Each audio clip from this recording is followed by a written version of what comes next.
محمد كما صليت على إبراهيم وعلى آل إبراهيم في العالمين إنك حميد مجيد.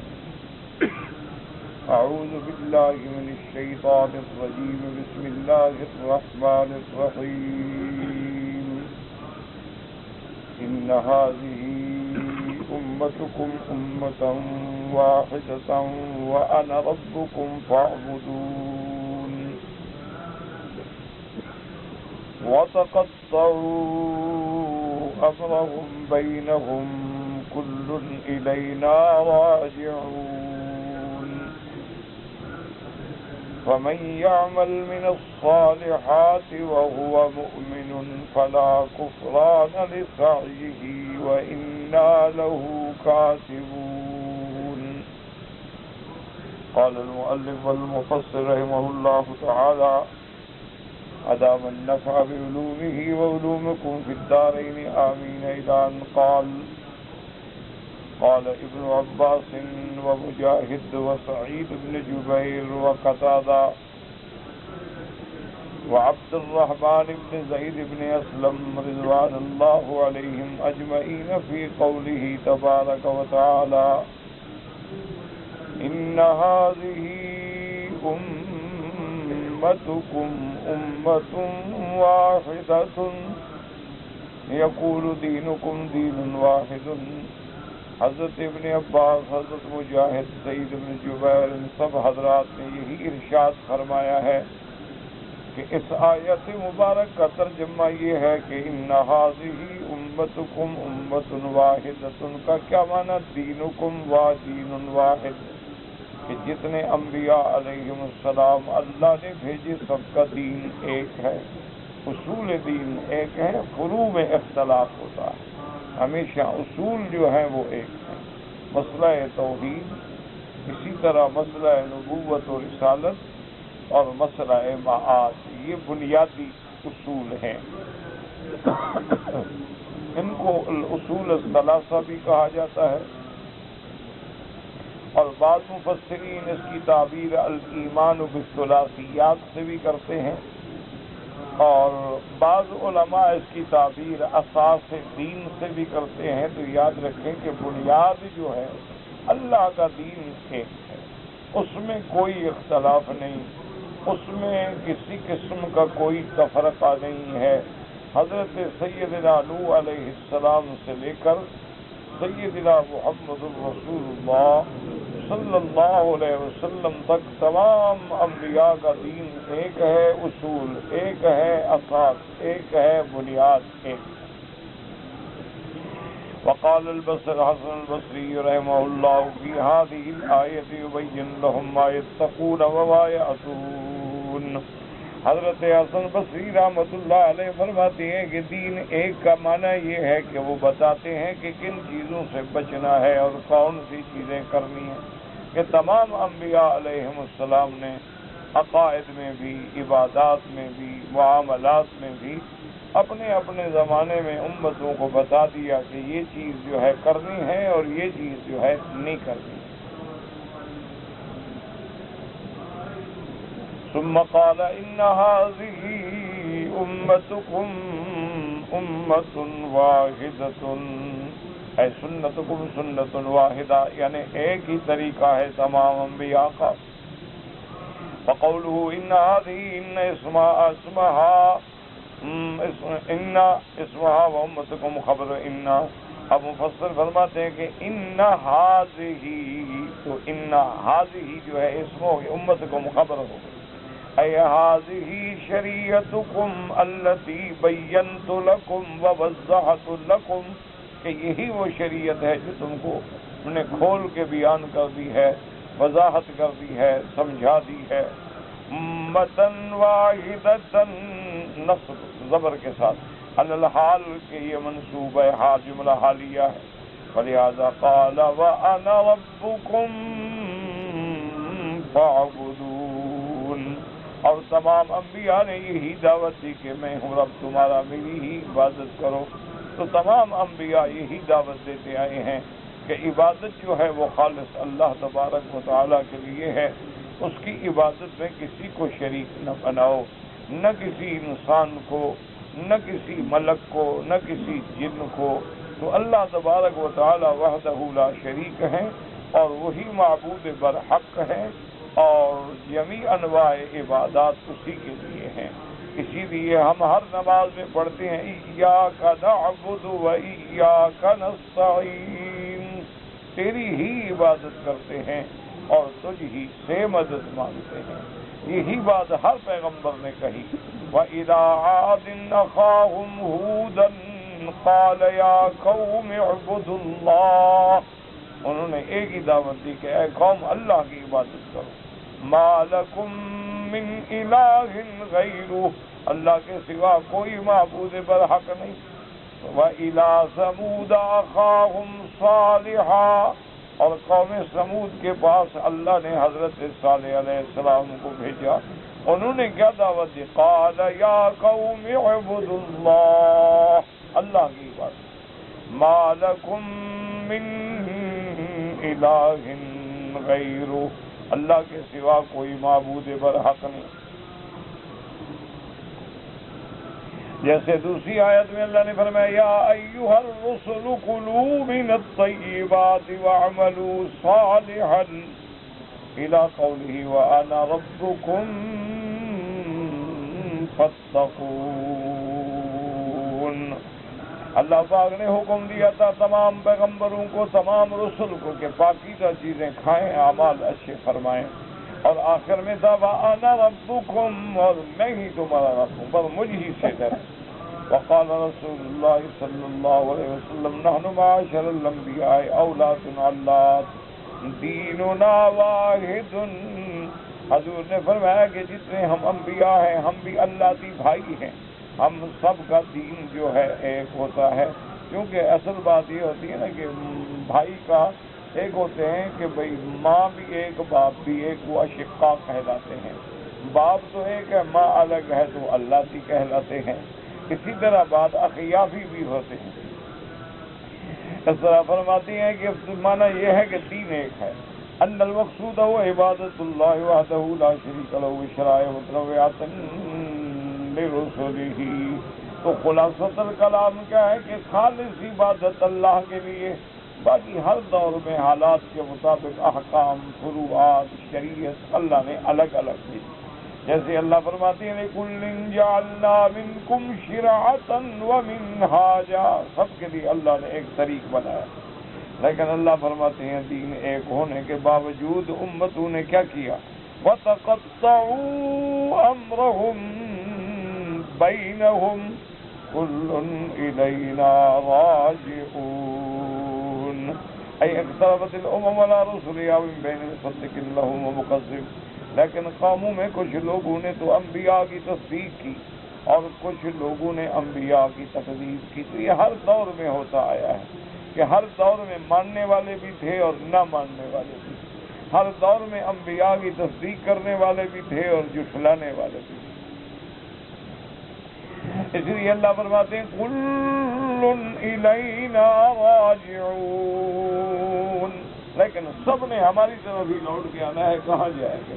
تو مانا کیا ہے کہ ہم ان کو جزا دیں گے، یوم القیامت، قیامت کے دن سب نے ہماری طرف لوٹنا ہے۔ فَيُجَازِي كُلٌّ بِحَسَبِ عَمَلِهِ، اللہ تبارک و تعالیٰ سب کو اس کے عمل کے مطابق جزا دیں گے، ان خیرا فخیر و ان شرا فشر، کہ اگر عمل بہتر ہوئے تو بدلہ بھی بہتر، اور اگر عمل بھیڑے ہوئے تو بدلہ بھی پھر اسی طرح کا دیا جائے گا۔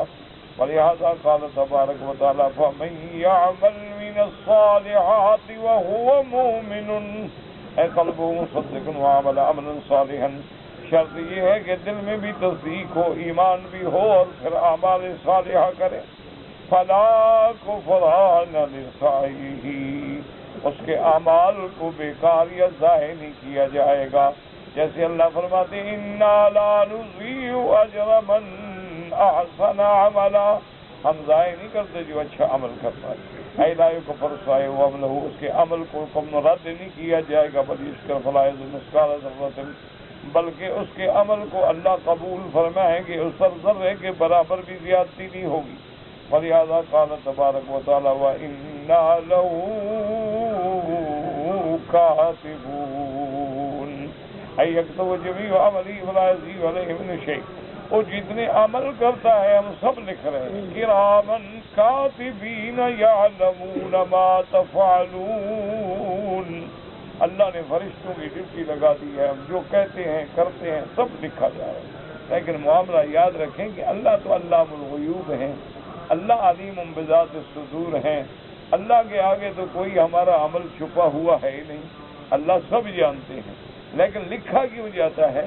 تاکہ معاملہ ہمارے ساتھ ہمارے عقل کے مطابق ہو، کہ کوئی قیامت میں انکار نہ کر سکے۔ پوری چار شیٹ جو ہے زندگی کی اس کو سامنے کر دیں گے اور حکم دیں گے اقرا کتابک کفا بنفسک اليوم علیک حسیبا، اللہ حکم دیں گے پڑھو تم اپنا نام عمل خود پڑھ لو، دیکھ لو گے یہ عمل تم نے کیے ہیں کہ نہیں کیے۔ اس لیے فرماتے ہیں تاکید کے لیے، ورنہ اللہ کو تو نہ لکھنے کی ضرورت ہے نہ لکھوانے کی ضرورت ہے، اس کے سامنے ہر چیز ہے، لیکن اللہ بندوں سے معاملہ ان کے عقول اور ان کے اعمال کے مطابق کرتے ہیں کہ تحریر بھی ہوگی، گواہ بھی ہوں گے، شہود بھی ہوں گے، میزان بھی ہوگا، پھر فیصلہ ہوگا، تاکہ کسی کو اللہ کے انصاف پر بات کرنے کا موقع بھی نہ ملے۔ فرمایا وَحَرَامٌ عَلَىٰ قَرْيَةٍ أَهْلَكْنَاهَا أَنَّهُمْ لَا يَرْجِعُونَ حَتَّى إِذَا فُتِحَتْ يَأْجُوجُ وَمَأْجُوجُ وَهُمْ مِنْ كُلِّ حَدَبٍ يَنْسِلُونَ وَاقْتَرَبَ الْوَعْدُ الْحَقُّ فَإِذَا هِيَ شَاخِصَةٌ أَبْصَارُ الَّذِينَ كَفَرُوا يَا وَيْلَنَا قَدْ كُنَّا فِي غَفْلَةٍ مِّنْ هَٰذَا بَلْ كُنَّا ظَالِمِينَ۔ يقول تبارک و تعالیٰ وَحَرَامٌ عَلَىٰ قَرْيَةٍ، حرام کا کیا معنی ہے؟ یعنی واجب ہو گیا، وہ نہیں واپس آ سکتے۔ قال ابن عباس نے واجب یعنی قد قدر ان کل اہلکون لا یرجعون الدنیا قبل یوم القیامہ۔ حضرت ابن عباس فرماتی ہیں کہ یہ اللہ کا فیصلہ ہے کہ جن قوموں کو اللہ نے ہلاک کر دیا دنیا میں وہ واپس نہیں آئیں گے، وہ واپس آئیں گے اس دن جس دن قیامت ہوگا۔ کیونکہ پچھلی آیت میں آپ نے پڑھا اللہ نے فرمایا کل الینا راجعون، سب نے ہماری طرف لوٹ کے آنا ہے۔ تو کافر کہتے تھے یار یہ کیسی بات ہے، ہمارے باپ دادا مر گئے آج تک تو واپس نہیں آئے، سینکڑوں سال ہو گئے، ہزاروں سال ہو گئے، ایک بندہ بھی واپس نہیں آیا تو کیسے واپس آئیں؟ اللہ نے فرمایا بدبختو یہ بھی میرا فیصلہ ہے کہ جن کو ہم دنیا میں ہلاک کر دیتے ہیں وہ قیامت والے دن واپس آئیں۔ یہ نہیں ہے کہ وہ دنیا میں واپس آ جائیں، ان کی واپسی کے لیے ایک دن مقرر ہے اور اس دن کے لیے ہم نے علامات مقرر کر دی۔ هكذا سرى به ابن عباس وابو جعفر الباقر وقتادة وغير واحد وفي رواية عن ابن عباس أنهم لا يرجعون أي لا يتوبون۔ بعض علماء فرماتی ہیں کہ لا يرجعون کا معنی ہے کہ توبہ نہیں کریں گے، لیکن پہلا قول ٹھیک ہے، وہی قول ظاہر ہے کہ جن لوگوں کو اللہ نے ہلاک کر دیا ہے وہ یہ نہیں ہے کہ ابھی دنیا میں واپس آ جائیں، بلکہ وہ ایک وقت مقرر پہ واپس آئیں گے، اور وہ وقت مقرر کیا ہے؟ وہ وقت یوم قیامت ہے۔ حتی اذا فتحت یأجوج ومأجوج فهم من كل حدب ينسلون حتی اذا فتحت یاجوج قد کذبنا انہم من سلالۃ آدم علیہ السلام، کہ یاجوج ماجوج جو ہیں یہ بھی آدم علیہ السلام کی اولاد میں سے، بل ہم من نسل نوح ایضا ومن اولاد یافس، کیونکہ حضرت نوح علیہ السلام جب طوفان آیا اور ساری دنیا ہلاک ہو گئی تو آپ کی اولاد میں سے 3 بچے تھے، حام، سام، یافس، تو یہ یاجوج ماجوج جو ہیں یہ یافس کی اولاد ہیں۔ اے اب ترک و ترک شزمت منہم ترکو من وراء السد الذی بناہ ذوالقرنین، اور یہ یاجوج ماجوج وہ ہیں جن کے لیے ذوالقرنین نے دیوار بنائی تھی۔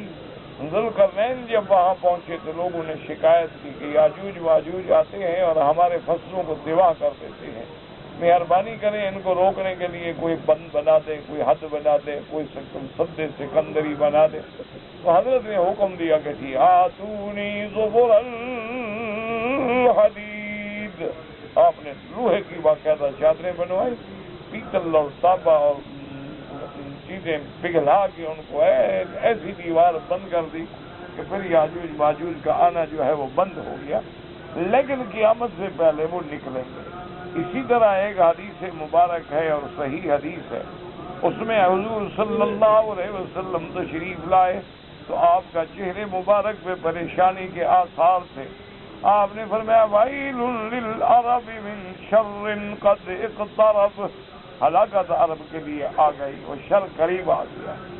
الیوم فتح ردم یاجوج و ماجوج، حضور نے فرمایا کہ وہ جو سد ہے، وہ دیوار ہے، اتنا اس میں سوراخ انہوں نے کر دیا۔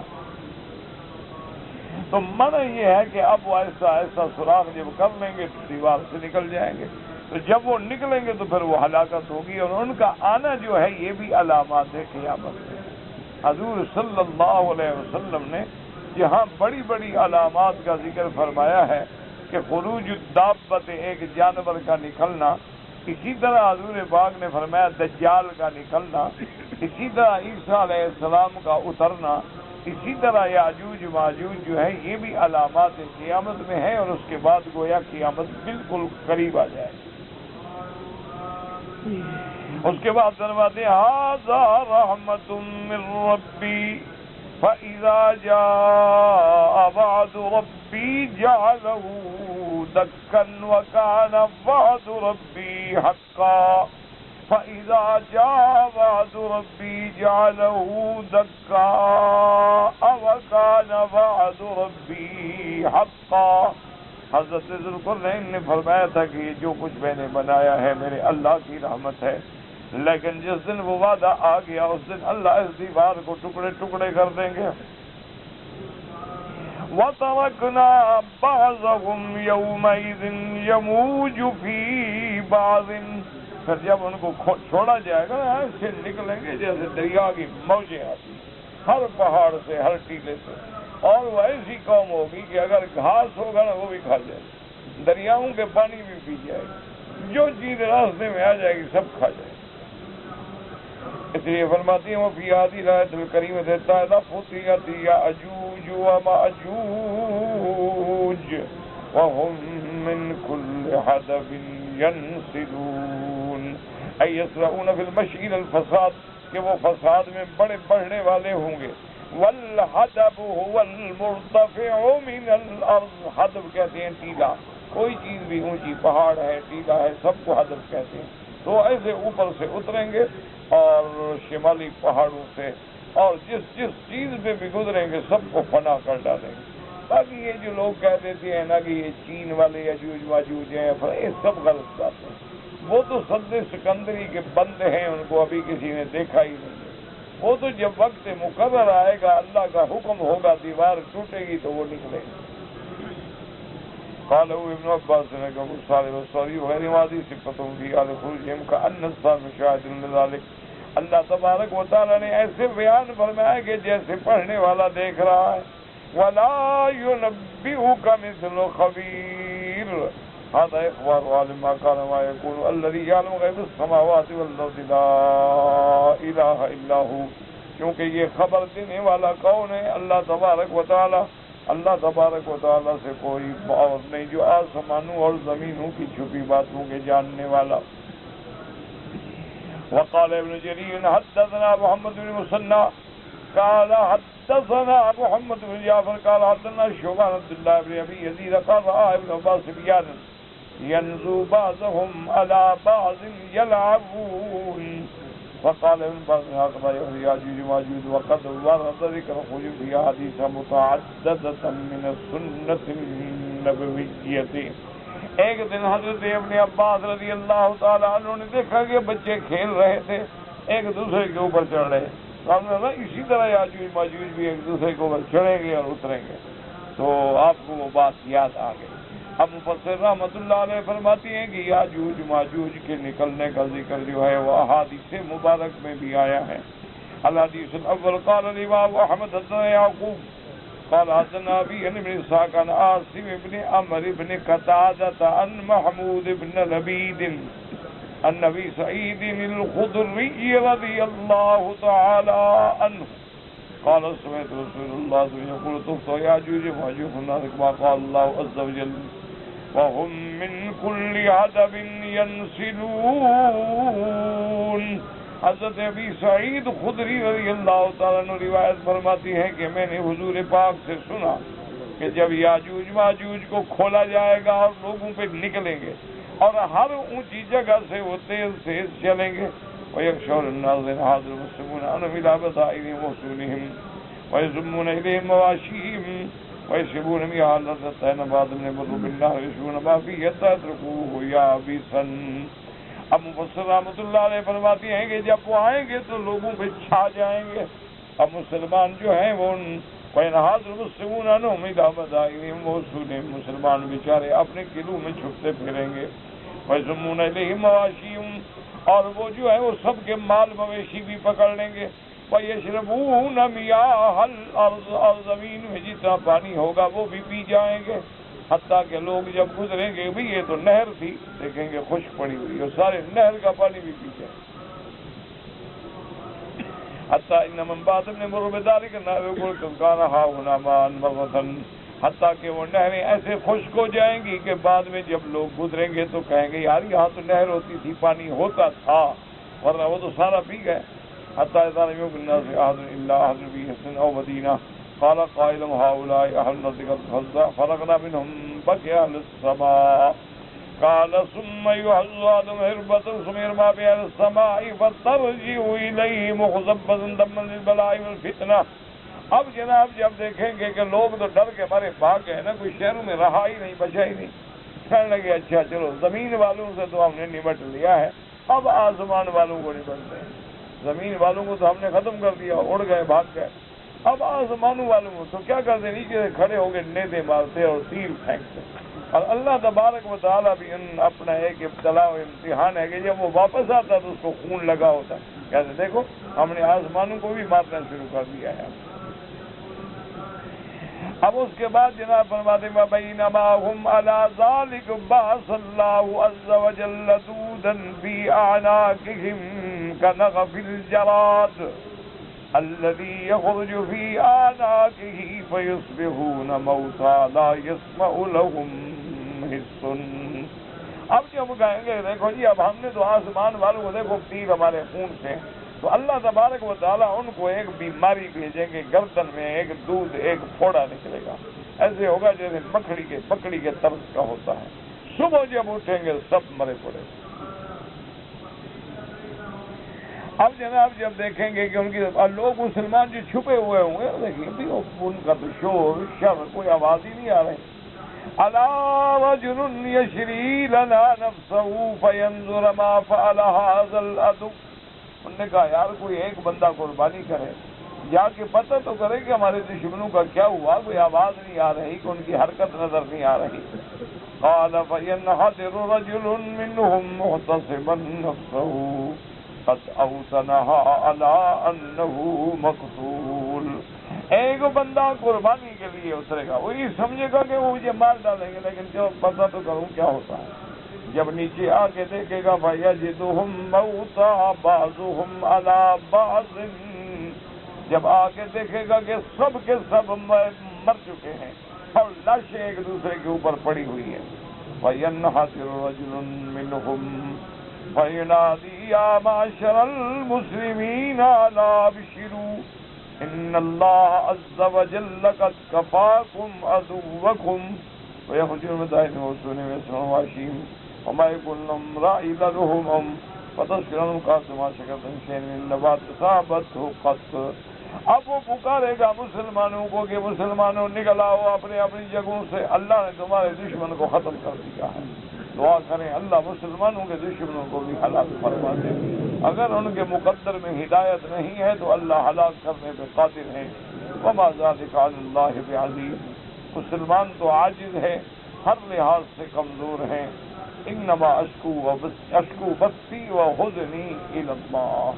اللہ کے پیغمبر نے بھی دعا کی تھی کہ اللہم انی اشکو الیک ضعف قوتی وقلت حیلتی وہوانی علی الناس۔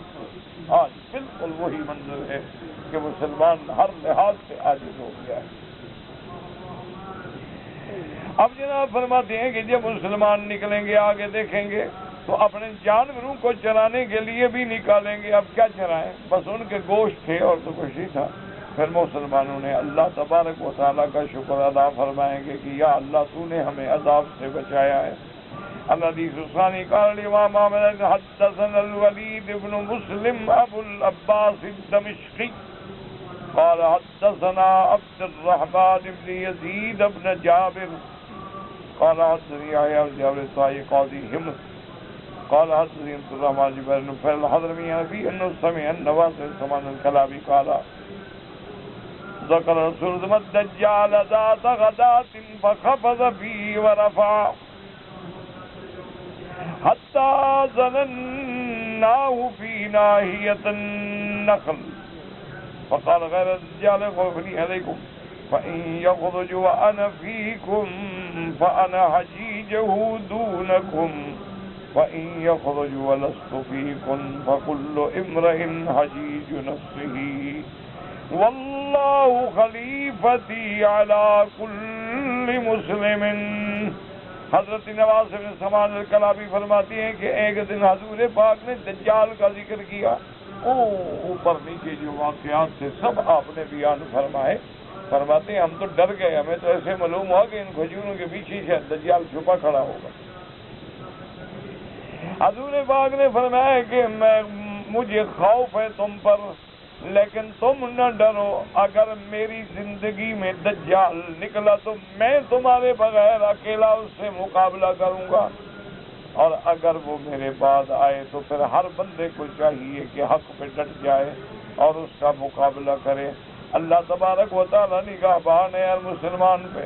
وَإِنَّهُ شَابٌ جَعَدٌ قَطَةٌ عَيْنَهُ طَافِيَةٌ، دجال جو ہے وہ ایک نوجوان ہوگا، بال اس کے گھنگریالے ہوں گے اور آنکھ اس کی باہر نکلی ہوئی ہوگی۔ وَإِنَّهُ يَخْرُجُ خَلَّةً بَيْنَ الشَّامِ وَالْعِرَاقِ فَآسَ يَمِينًا وَشِمَالًا، وہ شام اور عراق کے درمیان سے ظاہر ہوگا اور پوری دنیا پہ یمین و شمال پہ گھوم ڈالے گا۔ لیکن آپ نے فرمایا یا عباد اللہ اثبتوا، اے اللہ کے بندو اپنے دین پہ ثابت قدم رہنا، بالکل نہ ڈرنا۔ قلنا یا رسول اللہ صلی اللہ علیہ وسلم قال 40 یوما، صحابہ نے پوچھا کہ یا رسول اللہ صلی اللہ علیہ وسلم دنیا میں دجال کتنے دن رہے گا؟ آپ نے فرمایا 40 یوما، 40 دن رہے گا، لیکن یوم کا سنۃ و یوم کا شہر و یوم کا جمعۃ وسائر ایامہ کا ایامکم۔ آپ نے فرمایا پہلا دن جو ہے وہ 1 سال کے برابر ہوگا، دوسرا دن جو ہے وہ 1 مہینے کے برابر ہوگا، تیسرا دن جو ہے وہ 1 ہفتے کے برابر ہوگا، اس کے بعد باقی دن ایسے ہوں گے جیسے تمہارے عام دن ہیں۔ اس طرح وہ 40 دن گزارے گا۔ اللہ تبارک و تعالیٰ اس کے فتنے سے محفوظ فرمائے، اللہ ہر فتنے سے محفوظ فرمائے، ہر بلا سے اللہ حفاظت فرمائے۔ قلنا یا رسول اللہ صلی اللہ علیہ وسلم الذي وكسنة يكفينا في صلاة يوم وليلة قال لا يقدروا له قدره۔ اب صحابہ نے پوچھا کہ یا رسول اللہ صلی اللہ علیہ وسلم جب 1 دن سال کے برابر ہوگا تو بس 1 دن کی نمازیں ہم پڑھیں گے؟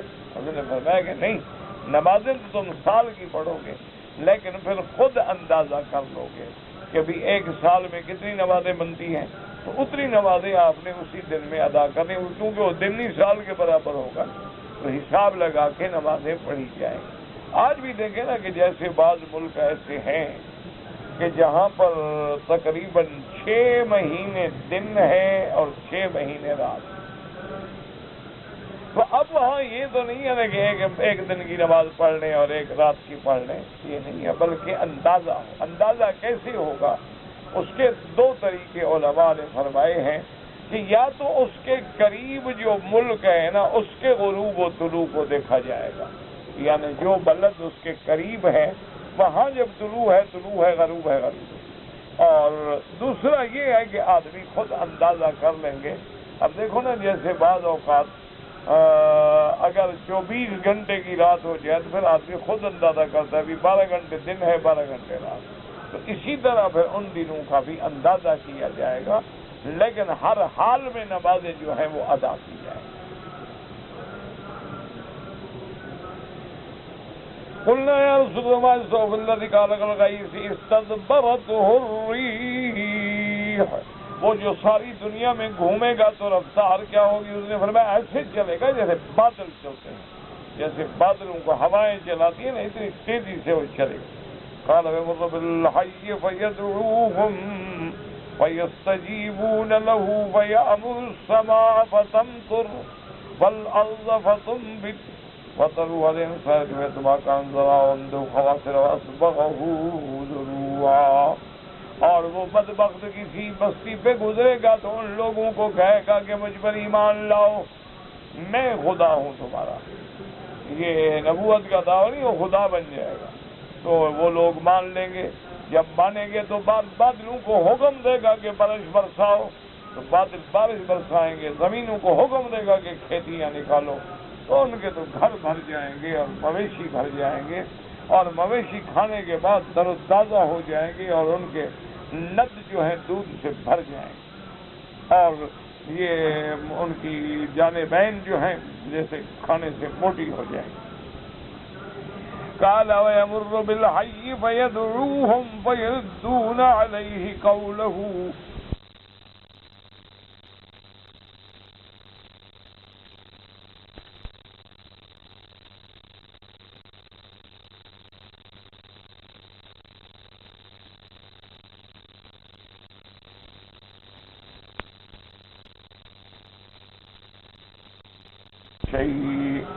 اور گزرے گا بعض بستی والوں میں، ان کو دعوت دے گا، وہ کہیں گے بھی ہم تو نہیں مانتے، ہم تمہیں نہیں مانتے، تم دجال ہو، ہم تمہیں خدا نہیں مانتے۔ کہے گا اچھا ٹھیک ہے، تو وہاں جناب جب حکم دے گا تو صبح کو سب کے سب وہ ہلاک ہو جائیں گے، سب کے سب ہلاک ہو جائیں گے، اور لوگ ڈر جائیں گے کہ دیکھو، یعنی یہ ساری وجہ کیا ہے کہ اللہ تبارک و تعالی اس کو استدراجی قوتیں عطا کرتے ہیں۔ اللہ تبارک و تعالی نے جیسے ابلیس کو دیکھو نا کیسے طاقت دی ہے کہ وہ وسوسے ڈالتا ہے، کبھی ہوا بن جاتا ہے، کبھی انسان بن جاتا ہے، کبھی حیوان بن جاتا ہے۔ وجہ کیا ہے کہ اپنے بندوں کی آزمائش ہے، لیکن جو ایمان والے ہیں وہ اپنے ایمان پہ قائم رہیں گے، نہ ان کو دجال کا کوئی ڈر ہوگا، نہ ان کو کسی فتنے کا ڈر ہوگا۔ لیکن حضور پاک نے باقاعدہ دعا بھی سکھلائی ہے کہ اللہم انی اعوذ بک من عذاب القبر واعوذ بک من فتنة المسیح الدجال واعوذ بک من فتنة المحیا وفتنة الممات۔ اللہ کے پیغمبر نے ہر چیز میں ہمیں سبق دیا ہے، دعا سکھائی ہے، علاج سکھایا ہے، اور علاج کیا ہے کہ آدمی اپنے دین پہ قائم رہے۔ اصل دجال وہ ہوگا، باقی یہ دجالی فتنے ہیں جو دنیا میں پھیل چکے ہیں، یہ بھی ایک قسم کے فتن ہیں۔ عریانیت کا فتنہ ہے، بے حیائی کا فتنہ ہے، نافرمانی کا فتنہ ہے، حرام خوری کا فتنہ ہے، ربا اور سود کا فتنہ ہے، قمار کا فتنہ ہے، ریس اور جوئے کا فتنہ ہے، یہ بھی سب فتن ہیں، لیکن وہ بڑا فتنہ جو ہے وہ فتنہ دجال ہوگا۔ حضور صلی اللہ علیہ وسلم نے اور ہر پیغمبر نے اپنے امت کو فتنہ دجال سے ڈرایا ہے، لیکن سب سے زیادہ وضاحت جو ہے وہ حضور پاک نے فرمائی کہ ایک تو اس کی ایک آنکھ جو ہے آپ نے فرمایا ایسی ہوگی جیسے کوئی انگور باہر نکل آیا ہو، ایسے پھولی ہوئی ہوگی، اور دوسرا مومن تو پڑھ لے گا، اس کی پیشانی پہ بھی لکھا ہوگا کافر۔ اللہ تبارک و تعالی مومن کو تو یہ توفیق بھی عطا فرما دیں گے کہ وہ اس کو دیکھنے کے بعد بھی سمجھ لے گا کہ یہ کافر ہے۔ اور پھر حضرت عیسیٰ علیہ السلام اتریں گے، ینزل عیسیٰ ابن مریم علی منارۃ شرقیہ بیضاء دمشق، آپ اتریں گے یک اور اس کے بعد یقتل الدجال، حضرت عیسیٰ ابن مریم آگے دجال کو قتل کریں گے، وَيُكْسِرُ الصَّلِيبَ اور صلیب کی شوکت کو مٹا ڈالیں گے، وَيَضَعُ الْجِزْيَةَ وَيَمْلَأُ الْأَرْضَ عَدْلًا وَقِسْطًا کہ پھر پوری دنیا میں عدل انصاف بھر جائے گا۔ حضرت عیسیٰ علیہ السلام کے زمانے میں تو آدمی کو چاہیے کہ وہ اللہ سے پناہ پکڑے ہر فتنے سے، اور خاص طور پہ دجال کے فتنے سے۔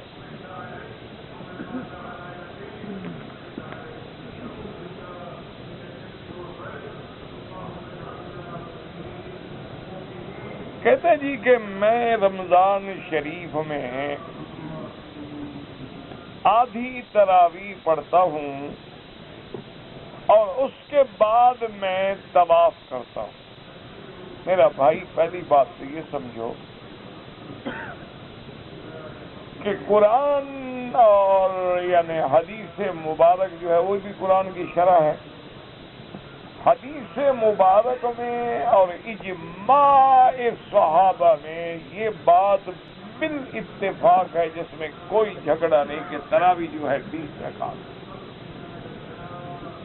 ایک بات ہمیشہ یاد، ایک ہوتا ہے کسی چیز کا جائز ہونا، اسی لیے میں نے کئی دفعہ عرض کیا ہے کہ مسئلے کو سمجھا کرو۔ مثلا حضور صلی اللہ علیہ وسلم سے وضو کرنے میں ایک دفعہ ہاتھ دھونا بھی ثابت ہے، مرتن ایک دفعہ آپ نے دھویا۔ اسی طرح حضور صلی اللہ علیہ وسلم سے مرتين دو دفعہ بھی ہاتھ دھونا ثابت ہے۔ اور اسی طرح حضور صلی اللہ علیہ وسلم سے 3 دفعہ ہاتھ دھونا جو ہے وہ بھی ثابت ہے، لیکن اب ہمیشہ اصرار جو رہا، عمل جو رہا وہ 3 پہ ہوا، تو لہذا سنت 3 دفعہ دھونا ہو۔ اچھا اتفاق ہے، حالات ہیں، پانی نہیں ہے، آدمی نے 2 دفعہ دھو دیا، ٹھیک ہے، ہو جائے گی نماز۔ اور پانی کی قلت تھی، آدمی نے 1 دفعہ دھو لیا، ہو جائے گی نماز۔ لیکن اس کو بیان جواز تو کہا جائے گا، سنت وہ ہے جس پہ حضور کا مستمر عمل ہو گیا۔ اسی طرح خلفاء راشدین کا استمرار جو ہے وہ بھی سنت ہے کہ علیکم سنتی وسنت الخلفاء الراشدین المہدیین۔ اسی طرح اجماع اگر صحابہ کا کسی مسئلے پہ ہو جائے وہ بھی سنت ہے۔ تو 20 تراویح پر یعنی اجماع ہو گیا صحابہ کا حضرت عمر کے زمانے میں، اور ایک صحابی نے بھی انکار نہیں فرمایا۔ ایک تو مسئلہ یہ سمجھیں کہ جمہور امت جو ہے، حتیٰ کہ مدینہ منورہ میں ایک عالم تھے بہت بڑے ماشاءاللہ، شاید قاضی بھی تھے، عالم بھی تھے، فوت ہو گئے، اللہ ان کی قبر پہ کروڑوں رحمتیں فرمائے۔ انہوں نے باقاعدہ ایک رسالہ لکھا جس میں دلائل سے ثابت کیا کہ 1000 سال سے مدینہ منورہ میں 20 تراویح ایک دن کے لیے بھی نہ کم ہوئی ہے نہ اس سے الگ۔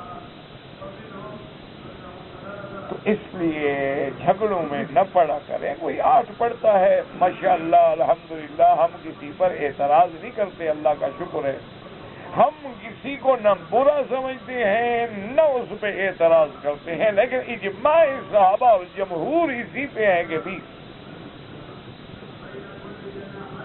اسی لیے حرمین الشریفین میں بھی، مدینہ منورہ میں بھی اور حرم مکی میں بھی، یعنی جب سے ہوش سنبھالا ہے تو 20 رکعات الحمدللہ پڑھی جاتی ہیں اور ساری دنیا ادا کرتی ہے۔ اور علماء کے نزدیک تراویح جو ہے گویا یہ سنت مؤکدہ ہے۔ طواف جو ہے وہ تو نفلی عبادت ہے۔ نفلی عبادات میں افضل جو ہے وہ طواف ہے۔ مسئلے کو سمجھیں، کہ نفلی عبادات جس مثلا آپ 2 رکعت نفل پڑھنا چاہتے ہیں لیکن طواف کریں تو افضل. آپ تلاوت قرآن فرما رہے ہیں لیکن طواف کریں تو افضل، کیونکہ ساری دنیا میں آپ کو نفلی عبادات میسر ہو سکتی ہیں. آپ ہر جگہ نفل پڑھ سکتے ہیں، تہجد پڑھ سکتے ہیں، اشراق پڑھ سکتے ہیں، ضحیٰ پڑھ سکتے ہیں، لیکن طواف تو کسی جگہ نہیں کر سکتے. فَلْيَطَّوَّفُوا بِالْبَيْتِ الْعَتِيقِ.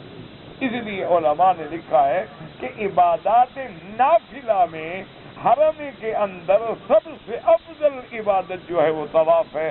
جتنا اللہ توفیق دے طواف کریں، جتنا اللہ ہمت دے طواف کریں. حتیٰ کہ تحیت المسجد الحرام جو ہے وہ بھی طواف ہے کہ مسجد الحرام میں داخل ہوں تو طواف کریں. اگر نہیں کر سکتا تو چلو پھر 2 رکعت پڑھ کے بیٹھ جائے. مسئلہ اچھی طرح سمجھیں. پہلے تو رمضان میں تم پوری تراویح پڑھا کرو. تراویح پڑھنے کے بعد پھر اگر موقع ملتا ہے تو طواف بھی کرو. لیکن اصل میں مشکل یہ ہو گئی ہے کہ آج کل ہر آدمی دین میں ہر کام میں شارٹ کٹ ڈھونڈتا ہے کہ بھئی طواف ہے، لوگ تراویح پڑھ رہے ہوں گے، رش کم ہوگا، چلو میں فائدہ اٹھا کے طواف کروں. یعنی شارٹ کٹ ڈھونڈ رہا ہے نا کہ تکلیف نہ ہو مجھے. اللہ کے بندے کبھی اسی رش کی وجہ سے ہماری عبادتیں مقبول ہو جاتی ہیں. کوئی اللہ والا طواف کر رہا ہوتا ہے، کوئی اولیاء من اولیاء اللہ ہوتا ہے، وہ دعائیں کرتا ہے، ہمارے بھی قبول ہو جاتے. اسی طرح مثلا جن روایات مبارک کو 8 رکعتوں کے لیے بعض علماء حجت بناتے ہیں، ہمارے سر آنکھوں پر نہ اعتراض ہے نہ ہم نعوذ باللہ اللہ بچائے، اللہ ہماری زبانوں کو بھی محفوظ رکھے کہ ہم کسی عالم، کسی امام، کسی فقیہ، کسی محدث، کسی دین والے کے خلاف کوئی بری بات کریں. تو اگر وہاں 8 رکعتوں کا ذکر ہے میرے بھائی تو وہاں یہ بھی ذکر ہے کہ فَلَا تَسْأَلْ عَنْ حُسْنِهِنَّ وَطُولِهِنَّ کہ حضور کی نماز اتنی لمبی ہوتی تھی کہ گویا سحری کا وقت ہو جاتا تھا 8 رکعت پڑھتے ہوئے. تم نے ایسا تو کبھی نہیں پڑھا، تم تو گھنٹے میں پڑھ کے سو جاتے ہو. تو پھر اگر عمل فرمانا ہے تو پوری طرح فرماؤ، جاگو ساری رات. حضور صلی اللہ علیہ وسلم جب رمضان کا عشر الاواخر آ جاتا تھا، آخری 10 دن آتے، بی بی عائشہ فرماتی ہیں شد مئزرہ وایقظ اہلہ. اب آپ رات کو گھر والوں کو بھی جگا دیتے کہ ساری رات عبادت کرو. ہم نے کبھی جگایا؟ ہم تو شارٹ کٹ ڈھونڈنا چاہتے ہیں نا. آدمی مر گیا، مولوی کو بلاؤ، یہ لو جی 1000 روپیہ، قبر میں بیٹھ جاؤ، قرآن پڑھ کے میرا بابا بخشوا دو. شارٹ کٹ کہ اس نے زندگی میں کبھی نہیں پڑھا، اب حافظ پڑھے گا تو فائدہ ہو جائے گا. اسی طرح سے آئیں گے ماشاءاللہ. اچھا جی مجھ سے حج میں شاید کوئی غلطی ہو گئی ہو تو یہ جناب 600 ریال لے لیں، 2 بکریاں کروا دینا. شاید ہو گئی ہو، غلطی خود کرتے رہیں گے، باؤ جی بعد میں 2 بکریاں دے دیں گے، کیا بات. یہ کوئی دین تو نہیں ہے، یہ تو مذاق بنا دیا گیا، یہ تو دلاؤ بنا دیا گیا ہے اللہ کے دین کو. آپ نے حج پڑھنا ہے حج پڑھو، عمرہ کرنا ہے عمرہ کرو، آپ نے طواف کرنا ہے طواف کرو، آپ نے 2 رکعت سنت پڑھنی ہے سنت پڑھو، لیکن ادب سے، خشوع سے، خضوع سے پتہ لگے کہ واقعی تم نے طواف کیا ہے اور نماز پڑھی ہے. یہ نہیں کہ گلے سے اتارو اور نکالو اور دوڑو اور دوڑ. میں نے جی آج 10 طواف کیے. اچھا کتنے بندوں کو تم نے ہاتھ مارا؟ کتنے کے نیچے سے گردن نکال کے تم بھاگے؟ کتنے لوگوں کے خشوع خضوع کو تم نے توڑ دیا؟ ایک آدمی بیٹھ جائے گا اور قرآن پڑھے گا، قرآن بھی غلط پڑھے گا، پڑھے گا بھی زور سے تاکہ سننے والے بھی گناہ گار ہوں. اللہ کے بندے کچھ دین سیکھو، جھگڑوں میں نہ پڑو. باقی 2 رکعت طواف جو ہیں یاد رکھو امام ابو حنیفہ رحمۃ اللہ علیہ کے نزدیک وہ واجب ہیں. لوگوں نے بنا رکھے نا نفل نفل 2 رکعت نفل. نفل کس بات کی نفل؟ آگے بندے طواف اگر نفل ہی کر رہے ہو، جب طواف شروع کر دیا اب تو نفل نہیں رہا، اب تو اس کا پورا کرنا واجب ہو گیا. باقی ائمہ کے نزدیک 2 رکعت طواف جو ہیں وہ سنت ہیں، نفل تو کسی نے بھی نہیں کہا، لیکن لوگوں نے بنا رکھا 2 رکعت نفل طواف 2 رکعت نفل طواف. کس بات کا نفل طواف؟ 2 رکعت پڑھنا جو ہے افضل یہ ہے کہ مقام ابراہیم کے پیچھے پڑھیں. مقام ابراہیم کے پیچھے بھی جگہ نہ ملے، حتیم میں مل جائے پھر اس کے بعد حتیم میں پڑھیں. حتیم میں جگہ نہ ملے تو طواف کے میدان میں پڑھیں. وہاں بھی جگہ نہ ملے سارے حرم میں جہاں مرضی آئے پڑھ لیں، اس کے لیے کوئی پابندی نہیں. لیکن افضل یہ ہے کہ میرے محبوب نے، محبوب 2 عالم، رحمت 2 عالم صلی اللہ علیہ وسلم نے طواف کرنے کے بعد 2 رکعت جو ہیں مقام ابراہیم پہ پڑھی ہیں. واتخذوا من مقام ابراہیم مصلی. تو لہذا افضل اعلیٰ اولا یہ ہے کہ آدمی کوشش کریں مقام ابراہیم کے قریب جگہ نہ ملے پیچھے کھڑے ہو جاؤ، جہاں دور ہو جاؤ ہے تو مقام ابراہیم کے پیچھے نا. تو لہذا جو بھی کام کرو اس کو صحیح معنی میں ادا کرو.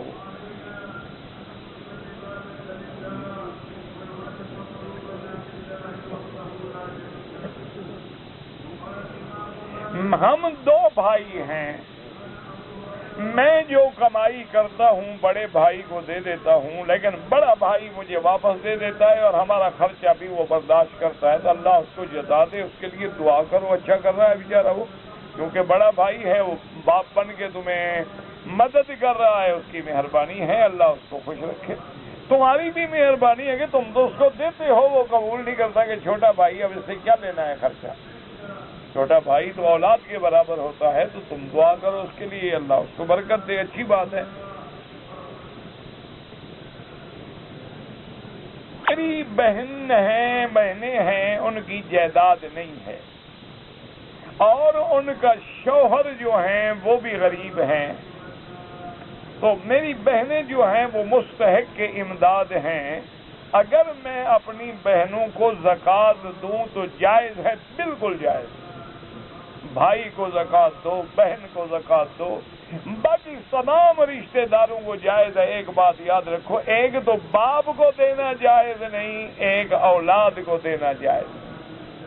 کیوں کہ والدین کا خرچہ تو تمہاری ذمہ داری ہے، ان کو کیوں زکوٰۃ دو؟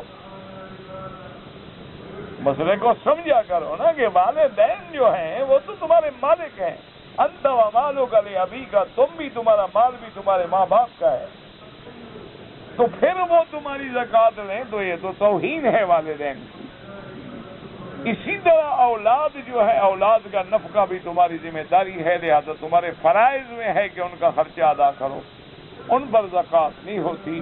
اسی طرح بیٹی ہے یا بیٹا ہے، اسی طرح باپ، دادا، دادی، نانا، نانی، وہ سب باپ کے حکم میں ہیں. اس کے علاوہ جتنے رشتہ دار ہیں ان کو آپ زکوٰۃ دے سکتے ہیں. اور ایک بات یہ بھی سمجھ لیں کہ زکوٰۃ دینے میں تیرے دل میں نیت ہو کہ میں زکوٰۃ دے رہا ہوں، اس کو بتانے کی کوئی ضرورت نہیں. کیونکہ بعض اوقات رشتہ دار توہین سمجھتے ہیں کہ دیکھو ہمیں دے بھی رہا ہے تو دے، زکوٰۃ رہا ہے اللہ کا بندہ. ان کو بتانے کی کوئی ضرورت نہیں. تم دل میں نیت کر لو کہ میں زکوٰۃ ادا کر رہا ہوں، اور اپنے بلکہ غریب رشتہ دار کو زکوٰۃ دینے میں اللہ تمہیں ڈبل اجر دیں گے. ایک تو زکوٰۃ ادا ہو گئی اور دوسرا رشتہ داری سے صلہ رحمی ہو گئی، اللہ اس کا بھی تمہیں صلہ دیں گے. اور پھر بندے کو پتہ بھی ہوتا ہے کہ رشتہ دار ہمارا واقعی غریب ہے. دوسرے لوگوں کا تو پتہ نہیں ہوتا نا. بہت سارے لوگ ہیں فقیر بن کے، اور بعض تو مصنوعی اندھے بن جاتے ہیں، اندھے نہیں ہوتے لیکن اندھے بن جاتے ہیں. بعض مصنوعی لنگڑا کے چلتے ہیں، حالانکہ لنگڑے نہیں ہوتے. بعض مصنوعی طور پر زخم بنا لیتے ہیں، حالانکہ ان کو کوئی زخم نہیں ہوتا. شام کو دیکھو تو 5 اسٹار ہوٹل میں بیٹھے کھانا کھا رہے ہوتے. یہ بھی اب ایک پیشہ بن گیا ہے نا، کاروبار ہو گیا ہے نا. بڑے بڑے خرکار ہوتے ہیں، انہوں نے 50-100 لنگڑے لولے اندھے کانے بچے اس قسم کے اپنے گاہک رکھے ہوتے ہیں. ان کے پوائنٹس مقرر ہوتے ہیں، ان کو وہاں وہ چھوڑیں گے گاڑی پہ اور مقرر ٹائم پہ لے جائیں گے، اور جتنی کمائی ہوگی وہ خرکار وصول کر لیں گے. انا للہ و انا الیہ راجعون.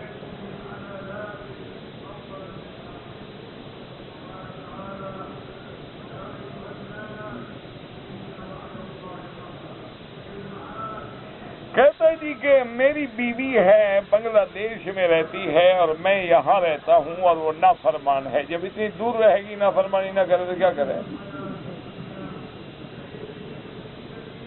نا بیوی ہو بنگلہ دیش میں، تم رہا رہو تو فرما برداری کیسے کرے؟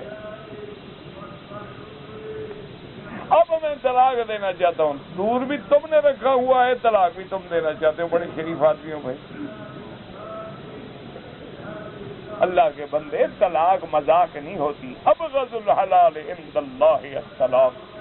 اللہ کے ہاں سب سے غضب اور مبغوض چیز اگر کوئی ہے تو طلاق.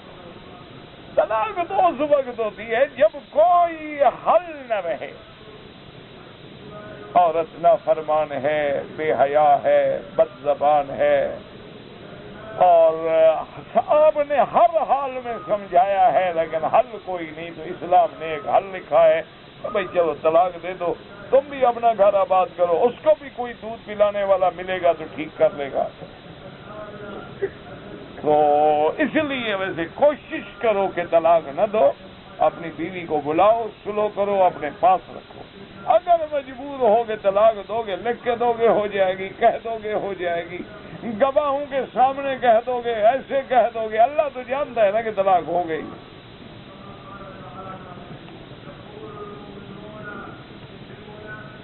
درود آسمانی کتنے ہیں اللہ کو پتا ہے جی. ہم نے تو یہی ہے جو حدیثوں میں پڑھا ہے آپ کو بتا دیا ہے. آسمان پہ کبھی جانا نہیں ہوا، جب اللہ لے جائیں گے تو وہاں سے پڑھیں گے کچھ.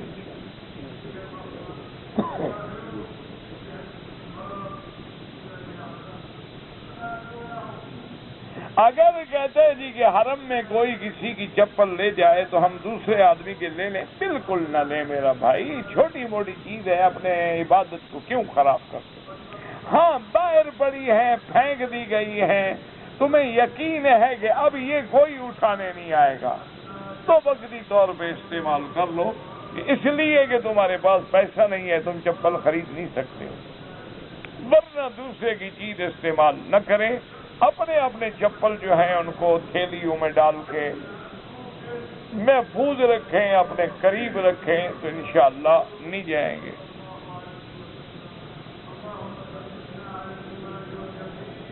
کہتے جی کہ جب یاجوج ماجوج آ جائیں، اتنی بڑی تعداد ہوگی تو کہاں رہیں گے؟ جب آ جائیں گے جگہ بنا لیں گے، تم فکر نہ کرو. تمہیں کیا فکر پڑ گئی ہے؟ جب وہ آئیں گے انشاءاللہ تم خود ہی بھاگ جاؤ گے تو جگہ تو خود بخود ہو جائے گی. اللہ کے بندے ہیں، پوچھتے رہتے ہیں، بس کیا کرے آدمی. خدا کے بندے جب وہ آئیں گے، ابھی آپ نے نہیں پڑھا ہے کہ اللہ کی مخلوق مسلمان مومن سب بھاگ جائیں گے، اپنے اپنے بلڈنگوں میں، جائیدادوں میں، قلعوں میں چھپ جائیں گے بیچارے، وہ تو زمین پہ چلنے نہیں دیں گے کسی کو. جب وہ آئیں گے نا، جب بلا آتی ہے نا جگہ بنا لیتی ہے. اللہ تبارک و تعالی معاف کرے. اب دیکھو نا دریاؤں میں پانی ایک حد میں بہ رہا ہے، جب طوفان آتا ہے تو اس کو بھی روک سکتا ہے.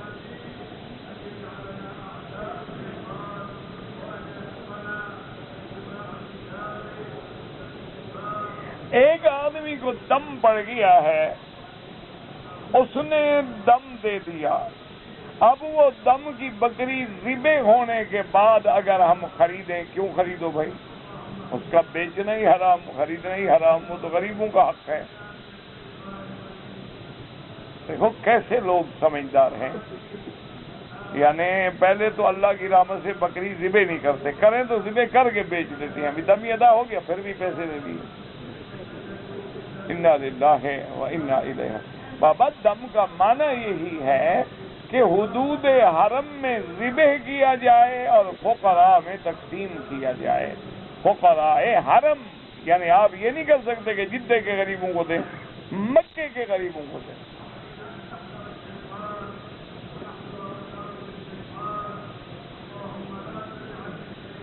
میرا نام عبد المنان ہے، ٹھیک ہے، المنان اللہ کا نام ہے۔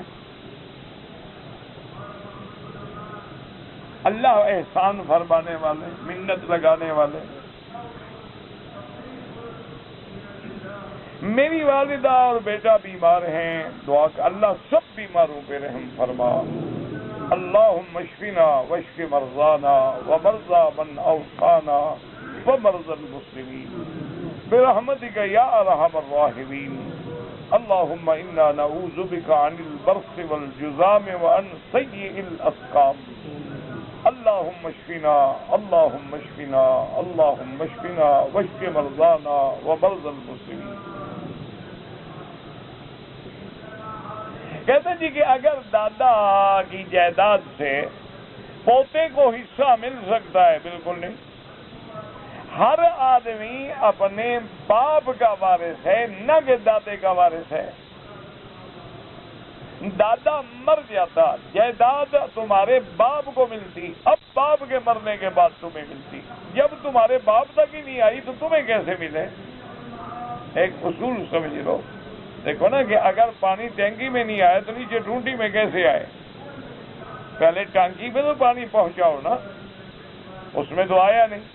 ہاں اگر دادا اپنی طرف سے مہربانی کر کے، اس پر شرعاً کوئی پابندی نہیں، لیکن اپنی طرف سے مہربانی کر کے پوتوں کو کچھ دے دے تو کوئی بات نہیں، یہ اس کی مہربانی ہے، اس کا احسان ہے کہ اگر دادا بڑا آدمی ہے، دولت مند ہے، جانتا ہے پوتے میرے بیچارے ایسے رہ جائیں گے، ان کے لیے کوئی جائیداد کر دے تو اس کی مہربانی ہے، ورنہ شرعاً تم اپنے باپ کے وارث ہو۔